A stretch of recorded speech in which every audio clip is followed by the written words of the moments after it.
우리가 사도행전을 살펴보면서 하나님께서 당신의 거룩한 목적을 어떻게 이루시고 그 이루시는 일에 어떤 사람을 선택하셔서 그 사람을 인도해 가시는가라는 부분들을 살펴보는데, 여기에는 이제 사도 바울이라는 인물이 그 중심 인물로 등장하게 됩니다.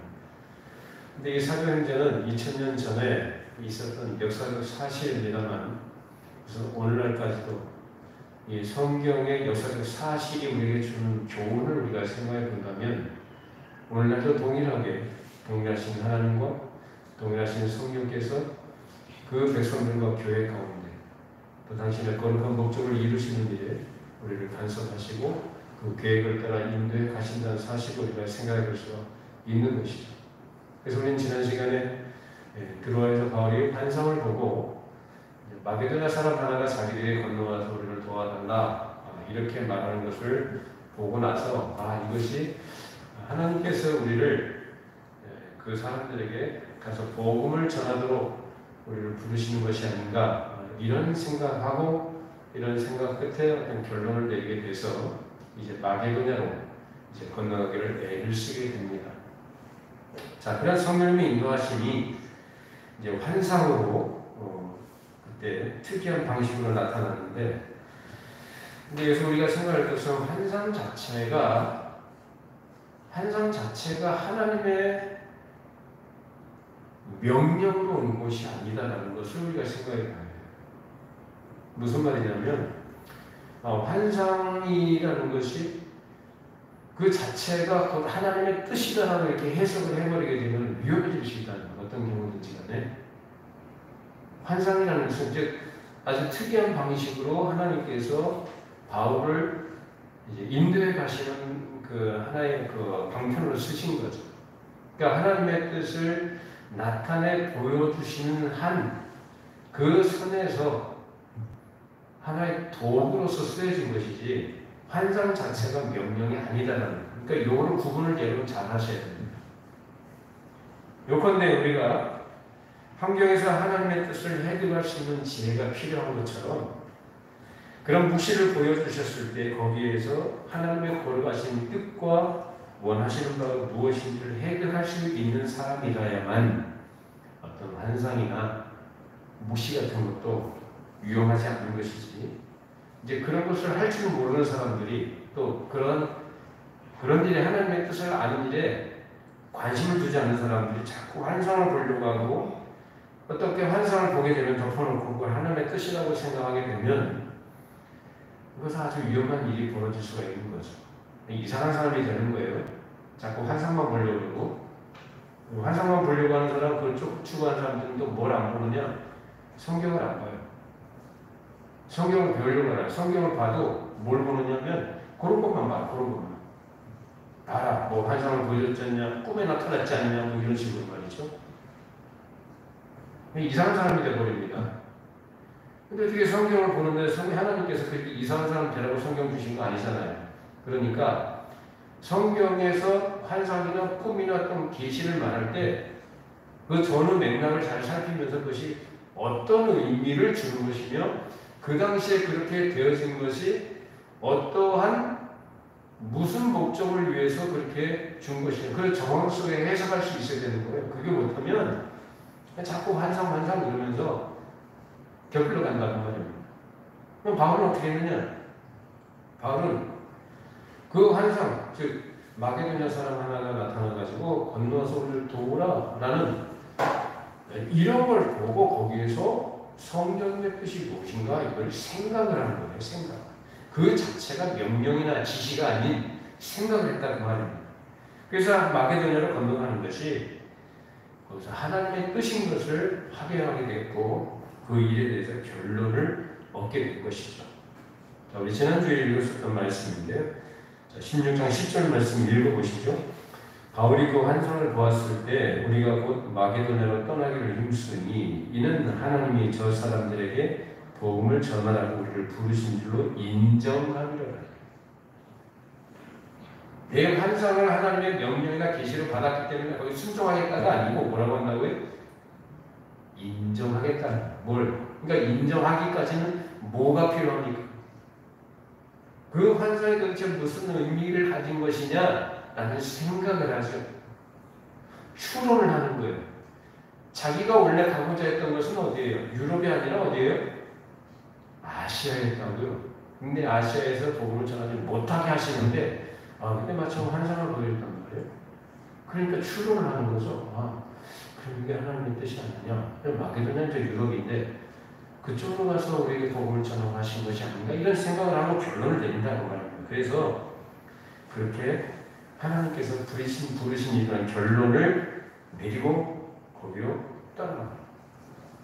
그러니까 이 환상의 가치는 판단에 제공하는 거기까지, 판단의 재료를 제공하는 거기까지로 한정되는 것이지 그 이상은 아니에요.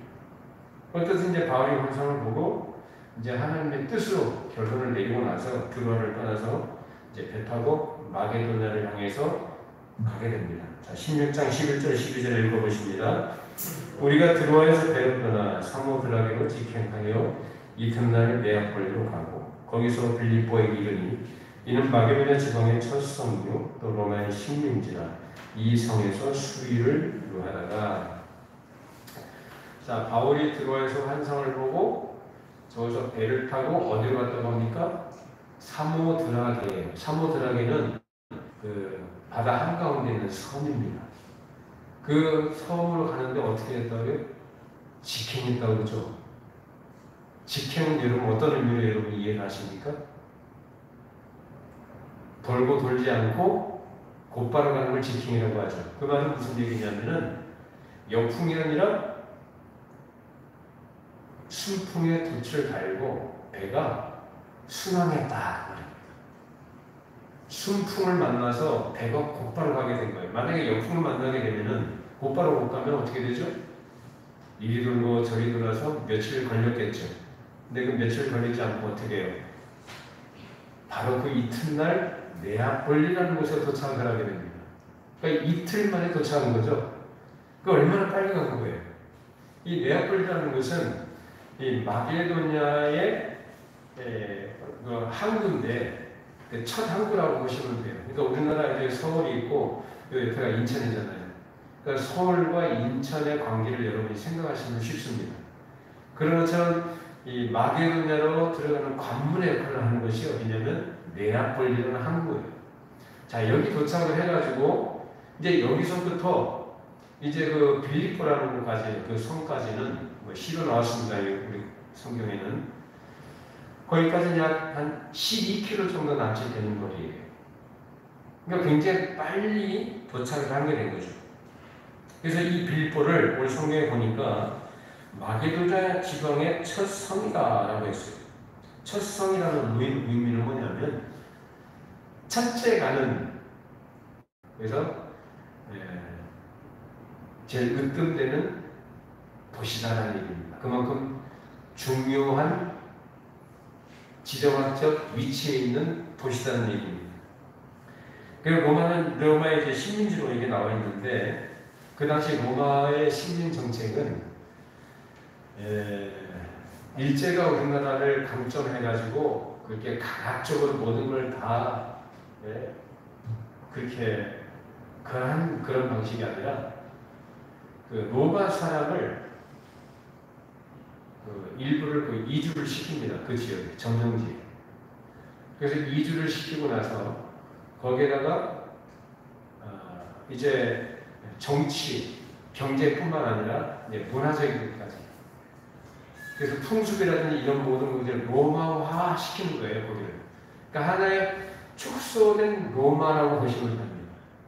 근데 그런 그 식민 정책을 그렇게 펼쳐서 거기서 또 뭘 주둔시키면 강력한 로마 군대를 주둔시켜요.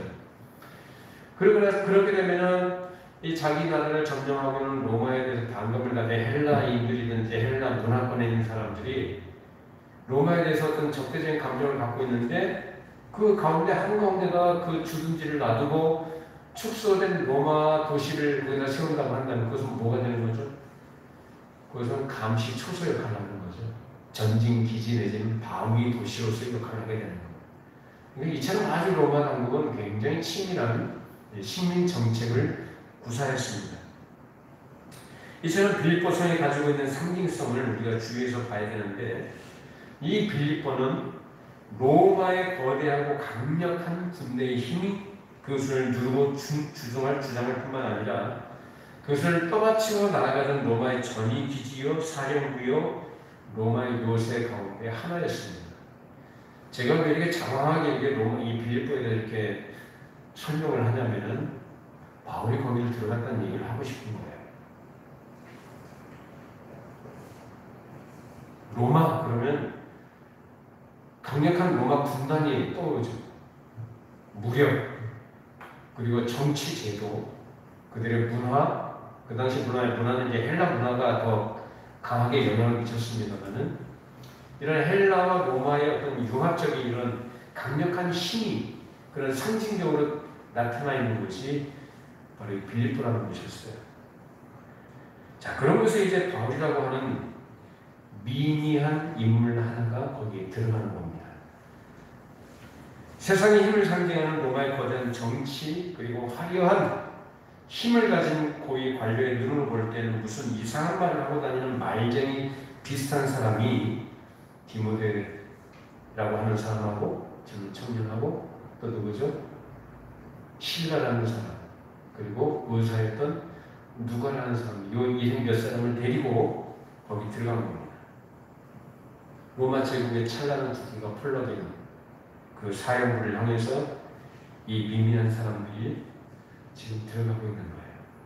오늘날 역사적 관점에서 보자면 굉장히 흥미로운 것은 뭐냐면 아주 그런 미미한 사람들이 그 강력하고 거대한 로마 제국을 점령한다는 겁니다.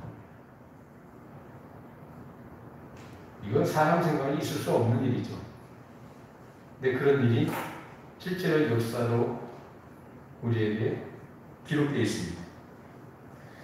그런 미미한 사람들이 가서 로마 제국의 국기를 내리고 하나님 나라의 길을 꽂기 시작하는 일을 하고 있는 겁니다. 자, 그런 일이 어떻게 가능하게 됐느냐? 바울이 위대해서요? 바울의 열정? 바울의 비전이 있어서? 아니, 바울은 지금 여기에 올 계획이 없었어요. 근데 누가 인도하셨습니까? 성령께서 인도하신 겁니다. 아, 좋아요. 뭐 성령님 인도하셨겠죠. 그게 나하고 무슨 상관이에요?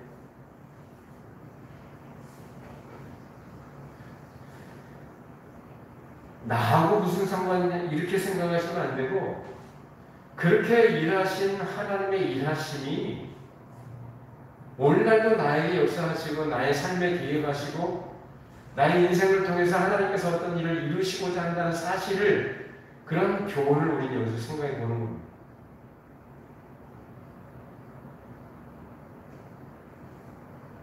성경을 가리키는 헬라어가 푸뉴마라고 이렇게 푸뉴마.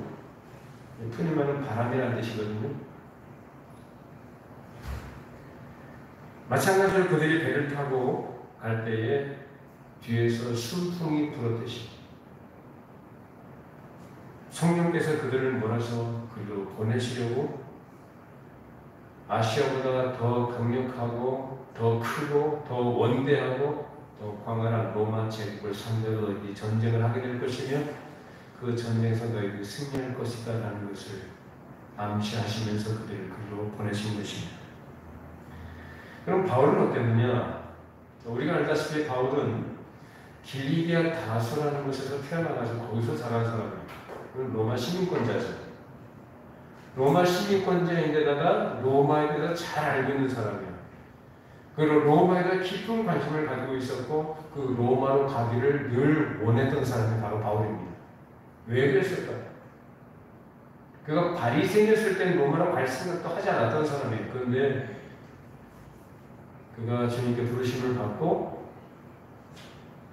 사명을 이제 그가 받은 이후에는 이제 그 관심과 초점이 어디를 하냐? 궁극적인 관심 초점은 로마였습니다. 실제로 바울의 여행 경로를 보면은 그가 지나가거나 머물러서 사역한 것들이 당시에 세상 모든 길이 서로 연결되어 있는 그런 교통의 요충지들이었습니다.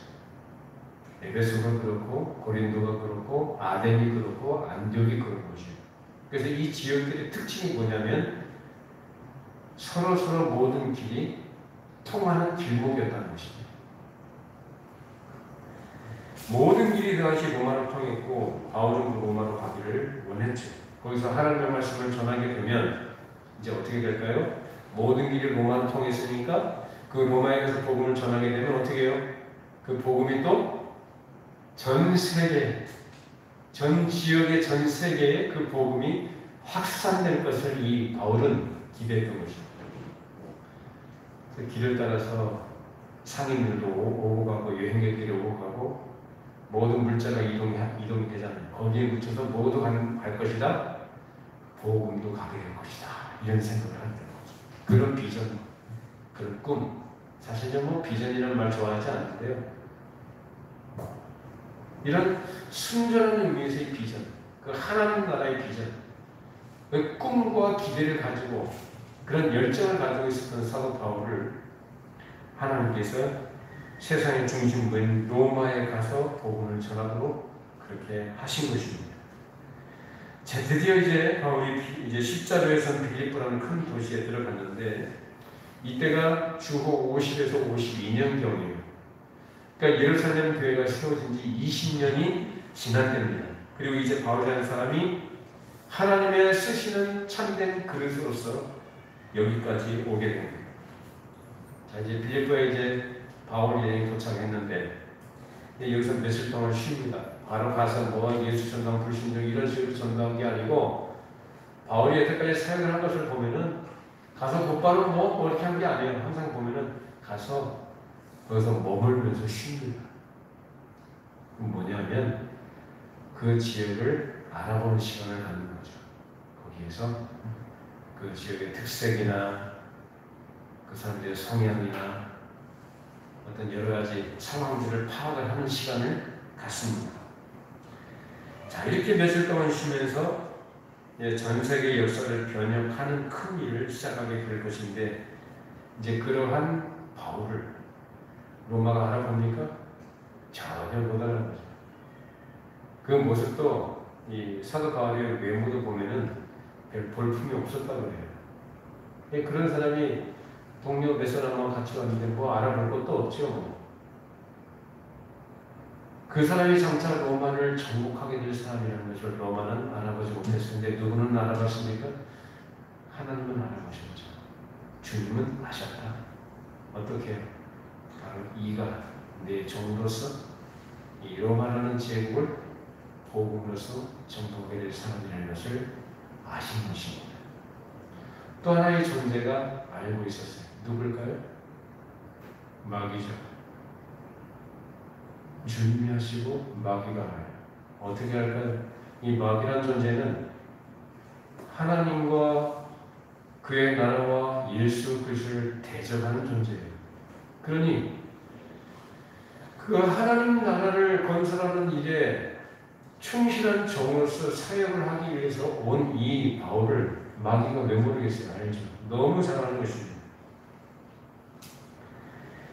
이처럼 하나님께서 바울을 하시고 그를 대적하는 마귀가 알았는데 그것이 그냥 알고만 있는 게 아니라 실제적으로 이제 충돌하는 소리가 이제 들려오게 됩니다. 실제로 충돌하는 내용이 우리가 읽은 본문 가운데 계속해서 이어져 나오게 됩니다.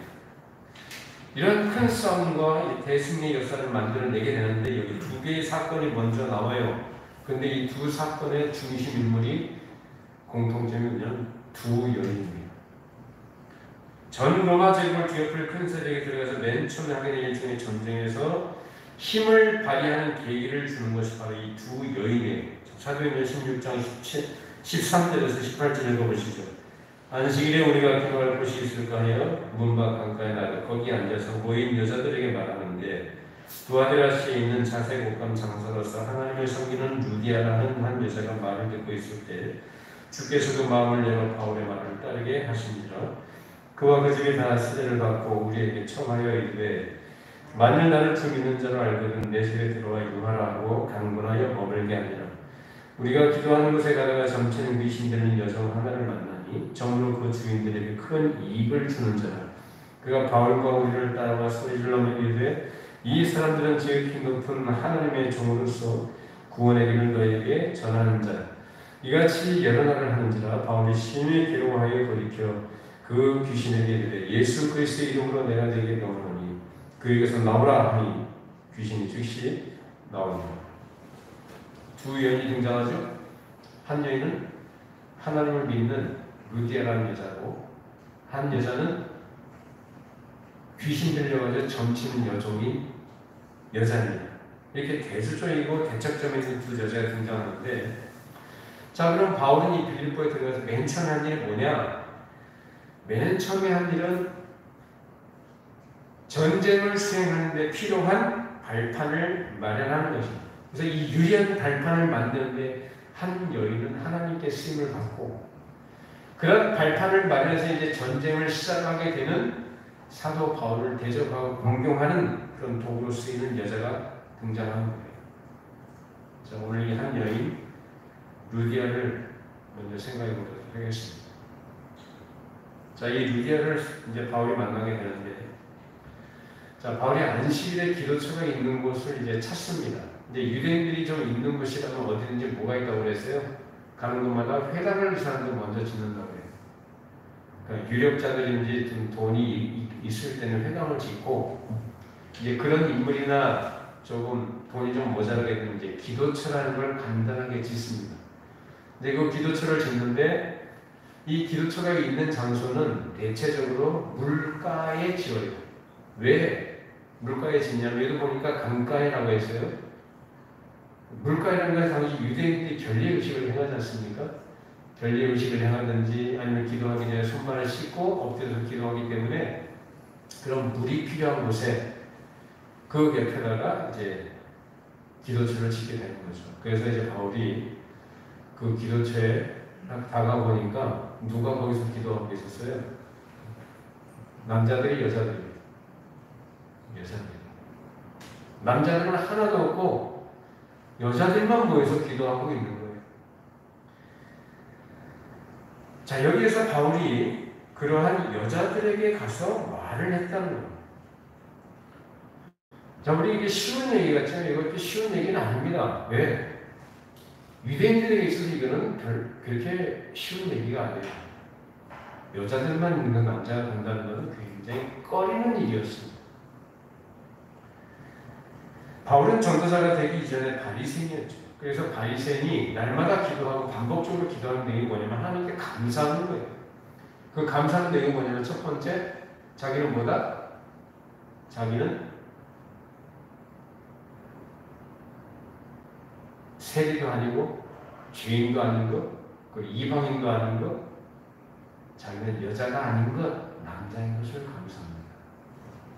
그 여성분들이 들으면 흥당할 수 있습니다. 여자가 아닌 것을 감사했다니까요. 바리새인들은 그걸 반복적으로 기도했다니까요. 그래서 무슨 얘기입니까? 유대 사회에서, 즉 이스라엘 나라, 그 나라에서 여성들의 그 위치가 어느 정도였던 얘기일까요? 우리나라 조선시대는 남전여비 뭐 이런 얘기를 합니다만은 그런 비슷한 그러한 그 특색을 갖고 있는 유대 사회가 그래요. 여자들은 좀 하찮은 존재를. 그래서 숫자를 셀 때도 여자는 포함 안 하죠.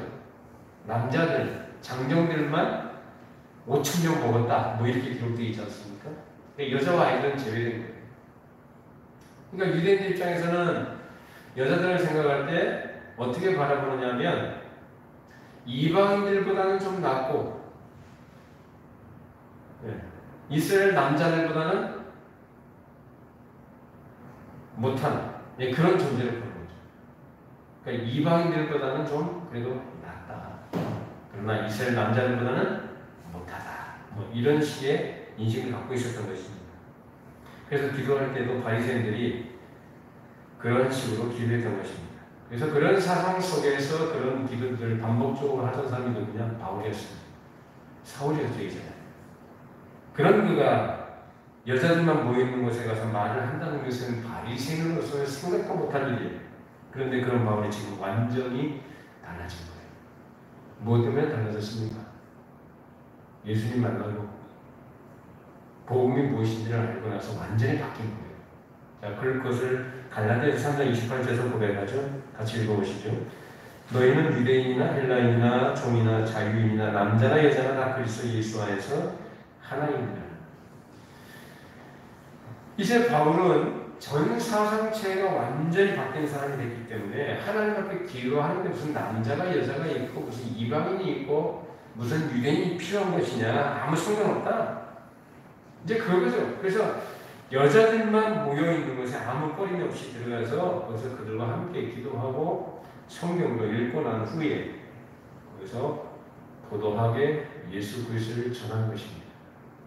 자, 그럼 그 당시 성경을 읽었다고 한다면 어떤 성경을 읽었을까요?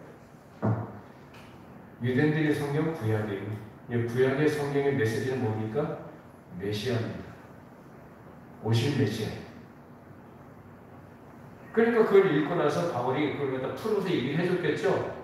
구체적으로 뭐라고 얘기는 안 하지만은 바울이 말하는 것을 듣고 주께서 그 마음을 여시니까 루디아가 마음을 열고 바울의 말을 따랐다. 좀 믿었다. 뭘 믿어요? 예수를 믿었다는 얘기. 그러니까 바울이 뭐라고 얘기했을까요?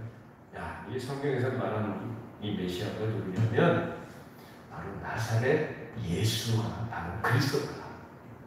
그분을 믿어야 됩니다. 그분이 바로 십자가에서 우리를 위해 죽으시고 우리의 죄 때문에 대신 우리 죽으시고 사흘 만에 부활하시고 승천하신 우리의 구주이시다 라고 이렇게 증거했습니다.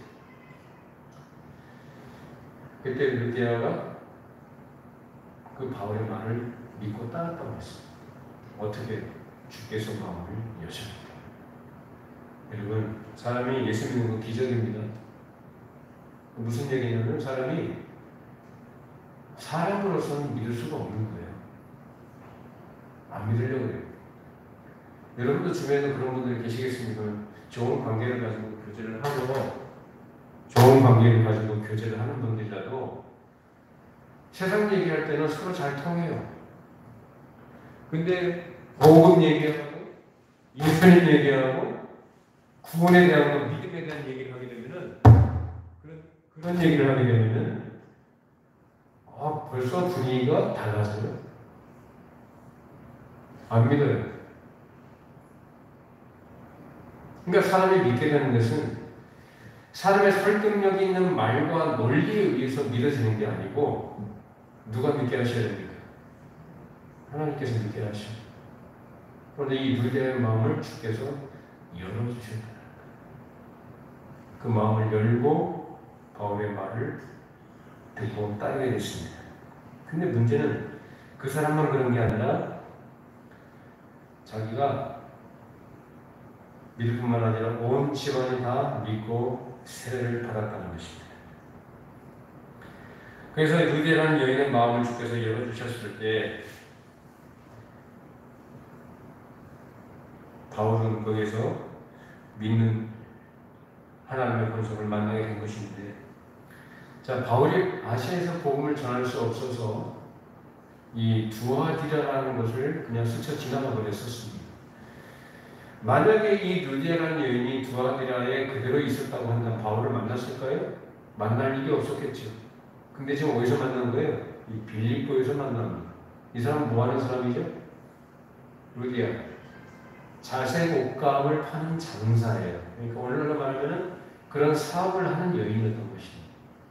근데 이게 두아디라에 이제 있는 사람인데 빌립보에 와가지고 어떻게 와가지고 그런 장사를 하기 위해서 왔는데 이제 믿음이 있으니까 이제 기도하기 위해서 모여 있다가 그 모여 있는 곳에서 바울이 가서 이제 같이 기도하고 말씀을 전하니까 그때 마음을 열어주신 주님께서 마음을 열어주시니까 이 루디아의 마음에 복음의 씨앗이 심겨지는 거예요. 아주 놀랍죠. 그러니까 하나님께서 기이하게 아주 기묘하게 이 루디아도 그렇게 인도하신 것이고 바울을 그렇게 인도하신 거예요. 근데 뭐냐면 초점은 어디냐면은 바울을 개인을 위한 것도 아니고 루디아 개인을 위한 것도 아니었다는 거예요. 무엇을 위한 것입니까? 그 뒤에 우리 내용들을 보면은 하나님께서 그렇게 일하시는 목적이 나와요. 루디아의 마음을 열었을 뿐만 아니라 루디아가 자기 집안까지도 개방을 해요. 무엇으로 개방을 합니까? 이제 바울은 하나님 나라를 위해서 싸우게 되는, 그래서 주변이 전부 다 사방에 다 적이에요. 루디아도 예수를 믿기 전까지는 사방에 그렇게 대적들이 진치고 있는 것을 인식하지 못했을지도 몰라요. 그러나 이제 예수를 믿고 난 이후부터는 사방이 다 적인데 그 연약한 여자가 그 대적들을 상대하는 거점을 마련해주는 큰 역할을 하게 됩니다.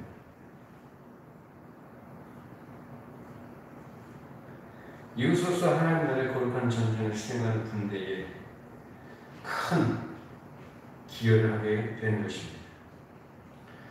네, 루디아가 사업을 했다고 했는데요. 여러분도 기회가 되어지는 대로 하나님께서 내 길을 열어주시고 또 문을 열어주셔서 그런 사업을 잘 할 수 있기를 바랍니다.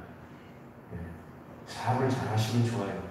직장 다니는 것도 성실하게 하는 것도 중요하고 의미가 있겠지만은 또 거기와 또 다른 또 가능성이 있는 것은 또 사업이라는 것은 좀 더 발전해 갈 수 있는 그런 기회들이 주어지지 않습니까?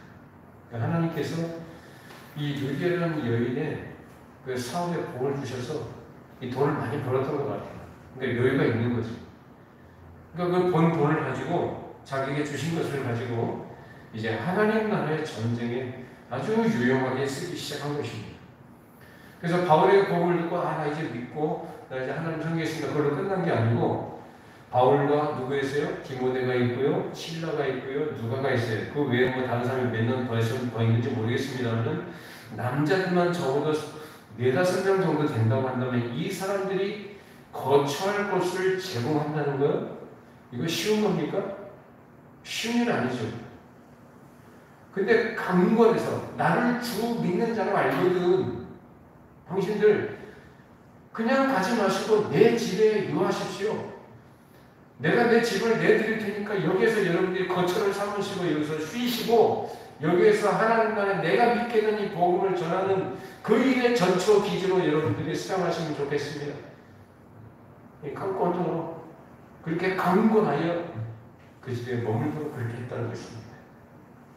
그것은 루디아의 도덕성이나 인간성이 좋아서라기보다는 그것은 하나님께서 역사하십니다.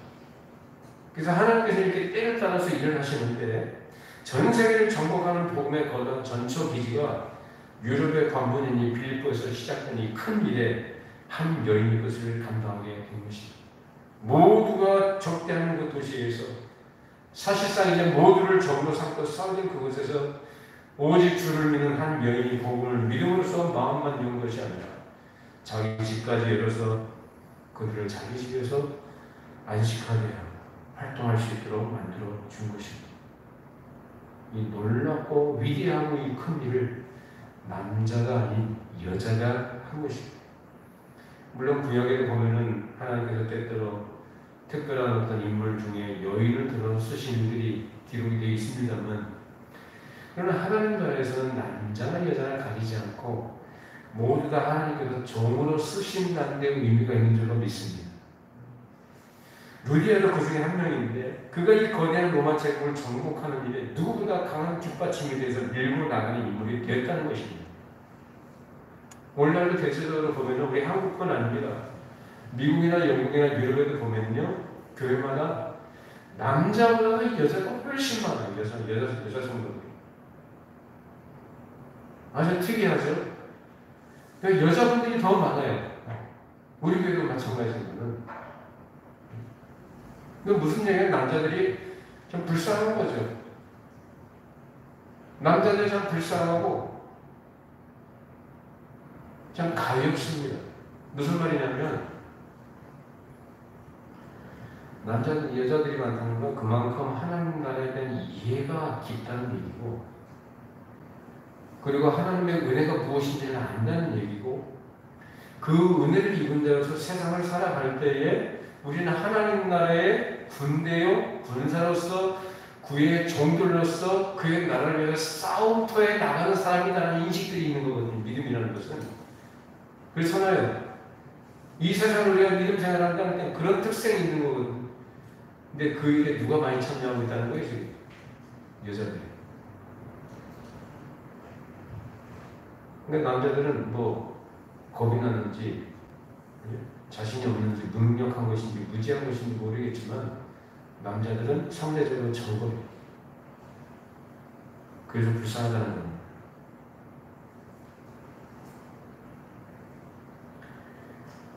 남자를 위해서 힘이나 가지고 힘이 연약한 여자들 무시하고 함부로 하고 하나님 나라가 뭔지도 모르고 그렇게 여자들 무시하고 함부로 하는 것은 하나님 나라에서는 있을 수가 없는 일이에요. 그래서 복음이 제대로 들어간 곳에서는 여자를 함부로 대하지 않습니다.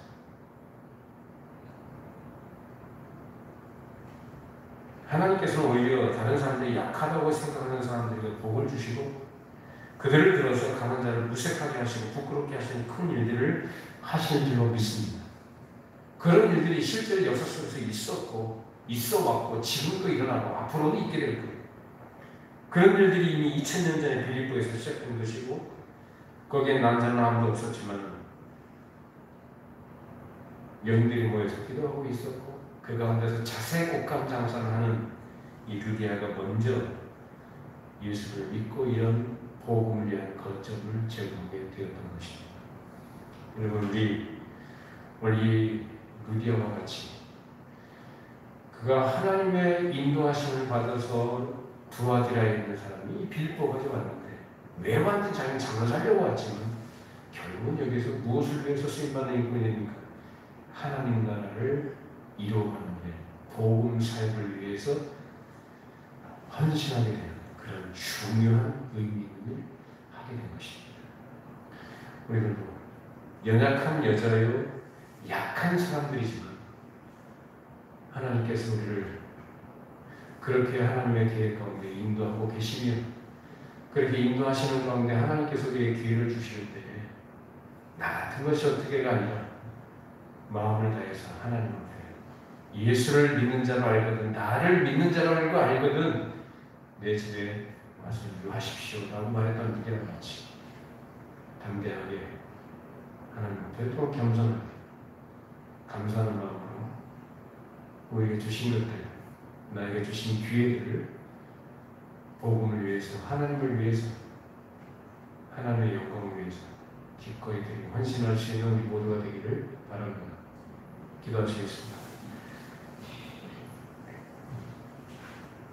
사람의 욕심을 따라서 사는 것이 아니라 성령님의 인도하심을 따라 살아가는 하나님의 사람들의 이야기를 저희 함께 살펴보았습니다. 주님, 저희들이 이러한 순전한 믿음과 또 하나님에 대한 신뢰와 또 하나님에 대한 소망을 가지고 살아가는 종들이 되게 해주시고 우리의 삶의 형편이 어떠하든지 약한 자를 들어 복을 주시고 강하게 하시고 또 귀하게 쓰시는 하나님의 일하신 그런 가운데 우리 모두가 참여하게 하시고 쓰임받게 하시고 그래서 우리가 주 앞에 설 때에 정말 주께서 나를 이렇게 인도해 주셨음을 찬송하는 자들 되게 하시며 이 땅에 살아가는 동안에 주님의 손길 안에서 주신 바 우리의 주신 분량대로 주의 너를 위해서 복음을 위해서 정말 순전한 마음으로 하나님이 기뻐하시는 일에 헌신하고 충성을 다하는 신실한 주의 종들 주의 백성들 되게 하여 주시옵소서. 예수님의 이름으로 기도합니다. 아멘.